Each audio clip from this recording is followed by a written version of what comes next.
Bienvenue. Aujourd'hui, on plonge dans une question fondamentale et parfois un peu vertigineuse. La quête de sens. Ce fameux «pourquoi on est là?» qui, peut virer à l'angoisse pour certains. C'est clair. Une question universelle. Exactement. Et pour explorer ça, on a une source un peu particulière, une analyse nommée «l'utilité retrouvée».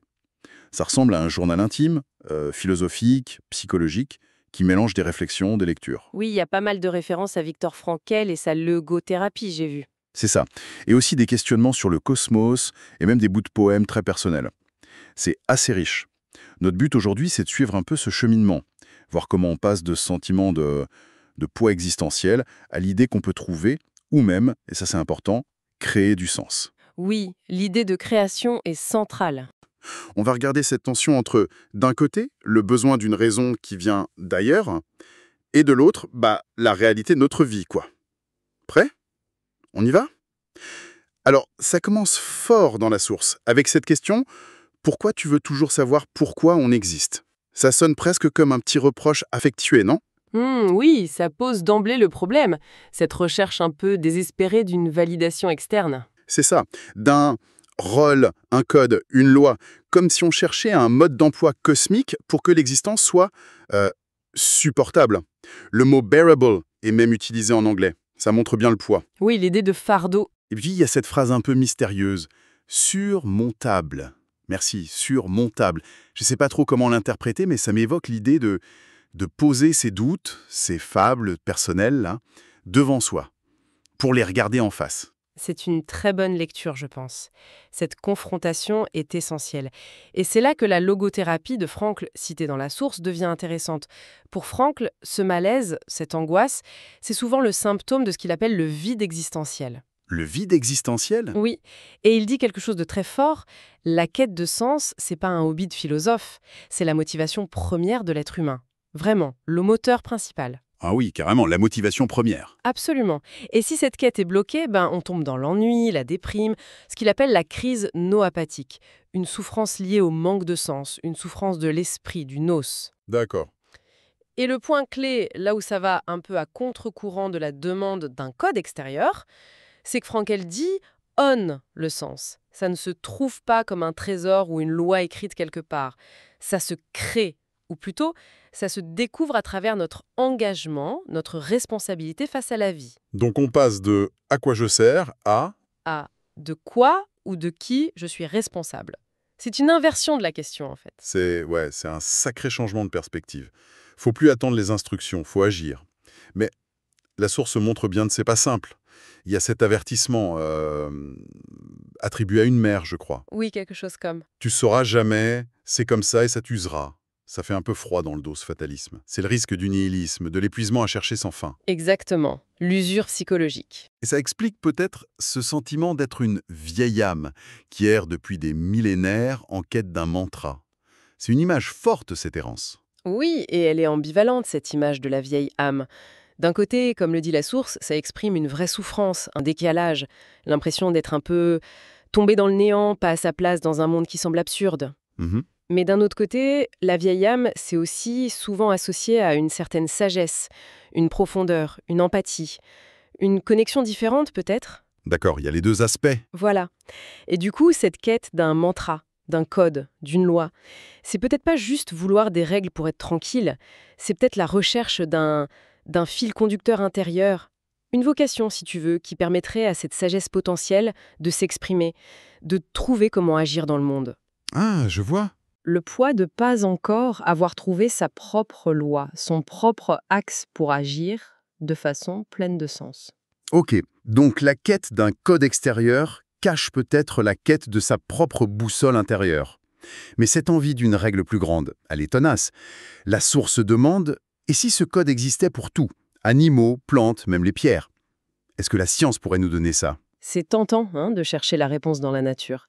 Mais la science, telle qu'elle est abordée ici, elle répond pas vraiment à la question du sens ou du but dernier. Elle décrit comment ça marche, c'est ça? Exactement. La biologie, l'écologie, la physique, elles décrivent des fonctions, des mécanismes. Le cycle de Krebs, il a une fonction dans la cellule. Une espèce a un rôle écologique. Une pierre suit les lois de la physique. Mais ce sont des descriptions.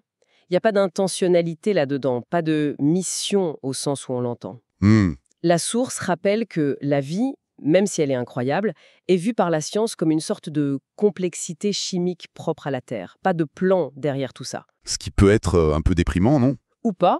Justement, ça peut aussi souligner notre spécificité. Si notre rôle n'est pas déjà écrit dans la nature, comme pour une pièce de machine, ben, ça veut dire qu'on a la liberté et la responsabilité de le définir nous-mêmes. On n'est pas juste des rouages. D'accord, vu comme ça. La nature fonctionne, mais elle n'a pas de mission. Bon. Mais si on regarde encore plus loin, vers le cosmos, là, c'est l'immensité, notre petitesse. Dur d'y voir un rôle pour nous. Ou alors? Alors là, la source touche à des concepts cosmologiques assez vertigineux. Le fameux principe anthropique, le PA. Ah oui? Faut voir qu'il y a deux versions. La version faible est assez logique en fait. Elle dit juste que l'univers qu'on observe doit avoir les bonnes propriétés pour qu'on existe. S'il était différent, on ne serait pas là pour le voir. C'est une sorte de biais de sélection. Ok, ça se tient. Mais la version forte, là c'est plus spéculatif. Comme le note la source, elle suggère que les lois de l'univers seraient comme réglées pour permettre l'émergence de la vie et de la conscience. Presque comme si l'univers nous attendait. Ça donne le vertige, ça. Oui, la source cite Freeman Dyson qui disait un truc comme tout s'est passé comme si l'univers savait qu'on devait apparaître. Et certains, comme John Wheeler, vont encore plus loin. L'observateur, par sa conscience, participerait à créer la réalité qu'il observe. Carrément. C'est très abstrait, mais l'idée c'est que la conscience n'est pas juste spectatrice. Dans cette vision radicale, notre rôle, ce serait pas d'exécuter un code, mais d'être le témoin qui donne une réalité, peut-être même un sens à l'univers tout entier. C'est une autre échelle de responsabilité. Waouh. L'idée que notre conscience participe à définir l'univers. C'est énorme. Mais bon, même si c'est fascinant, ça nous donne toujours pas un mode d'emploi simple pour tous les jours. Donc, on revient à nous, à notre vécu. Si l'univers reste muet sur le pourquoi, comment on gère ce silence? C'est absurde. La philo, la psycho, elles disent quoi? Exactement, on revient sur Terre face à ce que Camus appelait ce divorce entre notre soif de sens et le silence du monde. La source évoque quelques grandes réponses. Il y a d'abord le risque du nihilisme. On constate qu'il n'y a pas de sens donné, donc on conclut que rien ne vaut rien, que tout est vain. C'est le chemin de l'usure dont parlait la mère dans la source. Voilà. Le désespoir ou l'indifférence totale. Ensuite, il y a l'existentialisme, type Sartre. L'existence précède l'essence. On est libre, complètement libre, mais du coup, on est condamné à inventer notre sens, nos valeurs. C'est puissant, mais angoissant. Responsabilité totale. Et Camus alors? L'absurdisme? Lui, il met l'accent sur la confrontation, lucide, constante, entre notre désir de raison et le monde qui, lui, n'est pas raisonnable. L'absurde, c'est cette tension qu'il faut maintenir sans la résoudre. La personne qui a écrit La Source dit être un peu artiste. Ça colle bien avec Camus, ça, non? L'absurde et la création. Ah oui, très directement. Face à l'absurde, Camus rejette le suicide physique, mais aussi ce qu'il appelle le suicide philosophique. Fuir dans la foi, les idéologies toutes faites qui nient l'absurde. D'accord. La seule réponse digne, pour lui, c'est la révolte. Mais attention, la révolte chez Camus, c'est pas forcément les barricades. C'est une posture. Vivre intensément, multiplier les expériences, garder conscience de l'absurde, mais refuser de baisser les bras. C'est dire oui à la vie malgré tout. Et l'art, là-dedans? L'art, c'est une des formes les plus pures de cette révolte. Quand la source parle de chanter, danser, de faire de sa folie un tambour, on est en plein dedans. L'artiste prend le chaos, le vide, et lui impose une forme, un rythme, une beauté humaine, subjective. Il crée du sens par défi. C'est ça qui rend l'existence supportable, belle, dansante. Exactement. C'est affirmer sa liberté créatrice face au néant. C'est puissant. Oui, c'est une belle idée, cette révolte créatrice. Ça donne une dignité à l'acte de créer, même quand on se sent perdu. Mais la logothérapie de Frankl, elle est aussi très présente. Est-ce qu'elle propose une approche peut-être plus cadrée, plus thérapeutique pour sortir de l'angoisse? Elle est complémentaire, je dirais. Très orientée action-responsabilité. Frankl, il est d'accord sur l'absence de sens donné d'avance, mais il insiste sur la force de notre volonté de sens. C'est pas une option, c'est un besoin fondamental. Le moteur dont tu parlais. C'est ça. Le vide existentiel, l'angoisse, ça vient quand ce moteur tourne dans le vide. Et là où Franklin est génial, c'est avec son idée de question inversée. La question inversée. Il dit, il faut arrêter de demander à la vie quel est ton sens. C'est la vie qui nous pose des questions, à chaque instant, dans chaque situation. Notre boulot, c'est pas de questionner la vie, c'est de lui répondre. Ah, Et on répond par nos actes, nos choix, notre attitude. Du coup, la responsabilité, c'est plus le truc angoissant de Sartre, ça devient la clé pour trouver du sens. Ça change tout pour la vieille amérante. Elle est plus victime, elle est appelée à répondre de façon unique aux questions que sa vie lui pose. donc le code qu'elle cherchait dehors, Exact. Il se transforme en la loi éthique personnelle qu'elle choisit d'incarner. C'est un retournement complet. passer de demandeur à répondeur. Ok. C'est un sacré changement de logiciel. Mais alors, comment on fait pour bien répondre? Si le sens est dans la réponse, il y a des pistes concrètes. Frank Hollandon, d'après la source, Oui, et elles sont très concrètes, très pragmatiques. Frankel parle de 3 grandes voies pour trouver du sens, que la source reprend bien. Premièrement, il y a le sens créateur, ou les valeurs créatives. C'est trouver du sens en donnant quelque chose au monde. par le travail, la création. C'est ça. Réaliser une œuvre, accomplir une tâche, apporter sa contribution. Ça valide l'idée de l'artiste, mais ça vaut pour tout. Construire, enseigner, aider. Le sens par l'action. D'accord. La première voie. Deuxièmement, le sens expérientiel ou valeur expérientielle. Là, le sens vient de ce qu'on reçoit l'immonde. L'émerveillement, la beauté. Exactement. Apprécier la nature, l'art, vivre des rencontres profondes et surtout aimer. C'est cette voie qui mène à la douceur, la beauté, le côté dansant que cherche la source. Le sens par la réceptivité, la connexion. Très clair. Et la troisième? La troisième, c'est le sens attitudinal ou valeur attitudinale. Et celle-là, elle est peut-être la plus profonde, la plus ultime. Justement, ce sens attitudinal. La source s'y touche quand elle parle de se sentir un peu cassé. Comment ça marche quand on fait face à la souffrance, à ce qui ne peut pas changer?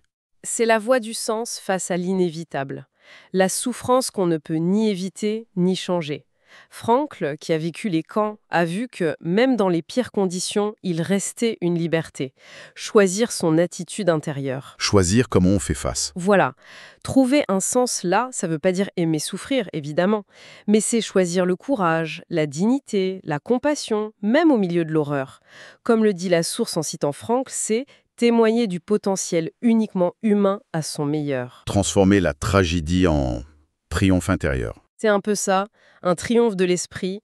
La vie devient supportable, non pas parce que la douleur s'en va, mais parce qu'on affirme notre valeur, notre liberté à travers la façon dont on porte cette douleur. C'est paradoxal, mais c'est souvent là, dans ces moments limites, que le sens peut apparaître le plus fort.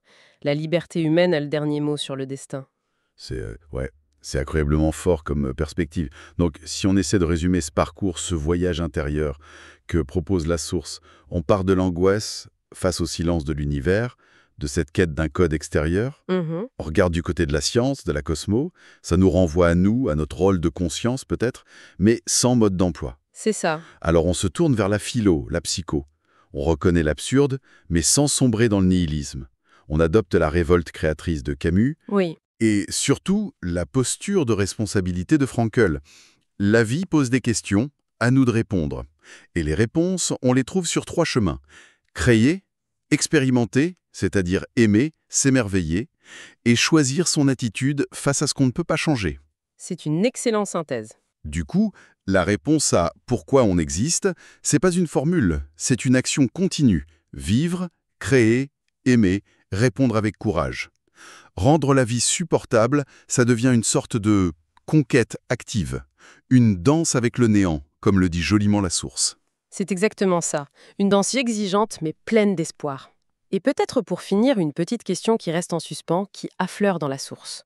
Surtout avec cette image de la vieille âme qui cherche une mission claire, une flamme céleste. Oui, Si l'existentialisme, la logothérapie insistent tant sur la création personnelle, subjective du sens, comment on articule ça avec ce besoin humain très fort de transcendance, de se sentir lié à plus grand que soi, même si c'est nous qui le définissons. bonne question.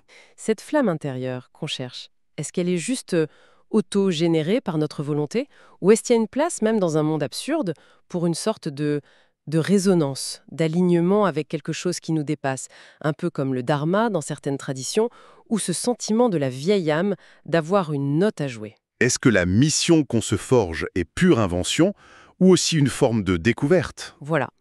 C'est une question ouverte, je crois, qui touche au mystère de notre propre engagement dans le monde, de ce qu'on écoute quand on